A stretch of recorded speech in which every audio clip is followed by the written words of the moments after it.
¿Por qué los grupos indígenas están en situación de vulnerabilidad? ¿Qué se entiende por indígena? El término indígena está relacionado con presencia de los primeros habitantes de América, antes de la llegada de los europeos, quienes trataron a los indígenas como una clase inferior. Fueron explotados, demigrados como seres humanos. Fue considerada como una raza condenada a desaparecer o someter a la transformación. En la actualidad, los pueblos indígenas representan uno de los grupos de personas más vulnerables y marginados del mundo. Las personas que nacen en el regazo o centro de una comunidad indígena suelen tener la posibilidad mayormente en su contra, pues aproximadamente un 33% va a tener una visa en la cual se encuentra en situación de pobreza extrema, lo cual, si lo analizamos en una cifra bastante fuerte e injusta, misma que nos indica que prácticamente uno de cada 3 niños que nacen en estas comunidades tendrán que vivir en condiciones muy precarias durante los años más importantes para su desarrollo, tanto físico como mental. Eh, Muchos sufren de desnutrición.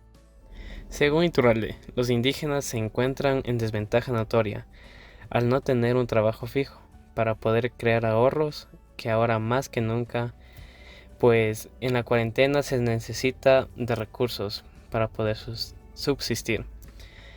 En Ecuador específicamente podemos notar esta diferencia entre indígenas y mestizos, pues a aquellas personas indígenas no se les ofrece el mismo nivel de empleo o educación que a un mestizo.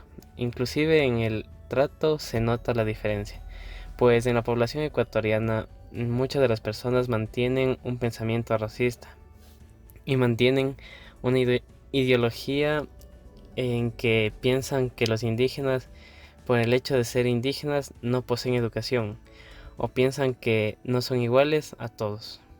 Prioridades de los pueblos indígenas para el desarrollo se basan en el reconocimiento pleno, equitativo y efectivo de nuestros derechos a las tierras, territorios, recursos, aire, hielo, océanos y aguas, montañas y bosques, y en la conexión con las costumbres, los sistemas de creencias, valores, idiomas, culturas y conocimientos tradicionales.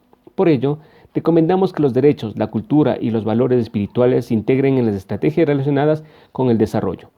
A continuación presentaremos las cifras que evidencian la exclusión de la población indígena. El último censo del 2010 nos dice que hay un estimado de 1.020.000 personas que pertenecen a la población indígena, que representa el 7.0% en proporción total de la población.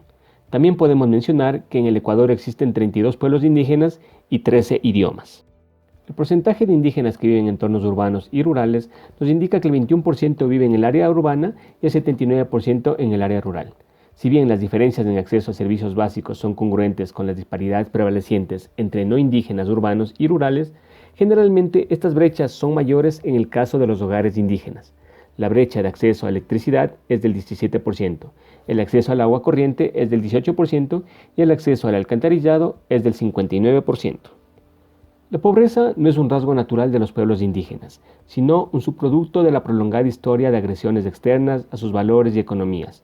Sin embargo, ante la notoria necesidad de una nueva epistemología del desarrollo, debe tomarse en cuenta que la economía de mercado y sus formas concomitantes de consumo, organización laboral e intercambio monetario han venido penetrando las familias, comunidades y territorios indígenas por décadas e incluso siglos. La proporción de hogares indígenas que viven actualmente en condición de pobreza duplica la proporción de hogares no indígenas, mientras que el número de hogares indígenas que viven en condiciones de pobreza extrema es 2.7 veces mayor y 3 veces mayor en el caso de las personas que viven con menos de $1.25 al día.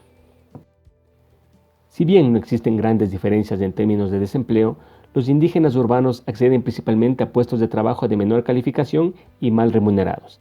El porcentaje de indígenas que ocupan empleos altamente calificados es, en todos los casos, mucho menor el porcentaje de personas no indígenas. En general, la asistencia escolar de los niños y niñas indígenas ha mejorado. Entre las 2 rondas de censos examinadas de este informe, el porcentaje de niños indígenas de 6 a 11 años que asistían a la escuela en Ecuador aumentó del 78% al 92%. ¿Qué leyes protegen a este grupo y cómo? En el artículo 56 de la Constitución ecuatoriana nos presentan las comunidades, pueblos y nacionalidades indígenas, el pueblo afroecuatoriano, el pueblo montubio y las comunas forman parte del Estado ecuatoriano único e indivisible.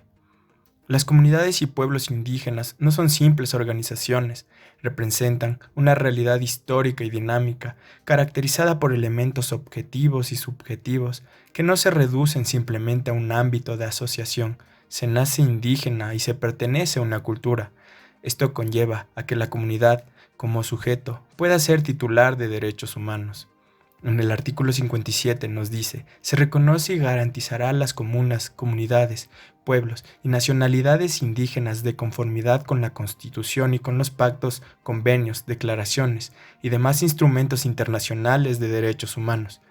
Los derechos colectivos de los pueblos entienden que para enfrentar el estado de exclusión y discriminación en que se ha encontrado durante la historia estas poblaciones, no es suficiente el reconocimiento internacional de los derechos humanos universales, ni la mera igualdad formal frente a la ley. Se requiere el establecimiento de derechos, pueblos y colectividades. En el artículo 57.4 nos dice, conservar la propiedad imprescriptible de sus tierras comunitarias, que serán inalienables, inembargables e indivisibles. Estas tierras estarán exentas del pago de tasas e impuestos. Los derechos de identidad reconocen la potestad de los pueblos indígenas para mantener, desarrollar y fortalecer sus prácticas y tradiciones en lo espiritual, cultural, lingüístico, social, político y económico. También conservar y desarrollar sus formas tradicionales de convivencia y organización social, de generación y ejercicio de la autoridad, así como el derecho a no ser desplazados como pueblos de sus tierras y a usar símbolos y emblemas que lo identifiquen. Nacen a favor de una pluralidad de personas que se caracterizan porque frente a su violación todos son titulares de derechos, no como individuos aislados, sino como miembros de una colectividad y sus beneficios son indivisibles entre todo el colectivo demandante. En el artículo 57.16 nos dice, participar mediante sus representantes en los organismos oficiales que determinen la ley, en la definición de las políticas públicas que las conciernan, así como el diseño y decisión de sus prioridades en los planes y proyectos del Estado. Cuando la Constitución asume como principio la multietnicidad y pluriculturalidad, está ordenado al Estado actuar de una manera especial y particular con los ciudadanos que ostentan una condición étnica y cultura determinada. Esto significa que en una situación determinada, si para la población en general algo es válido y aplicable, para la población indígena o afroecuatoriana puede que no lo sea por su condición cultural y étnica.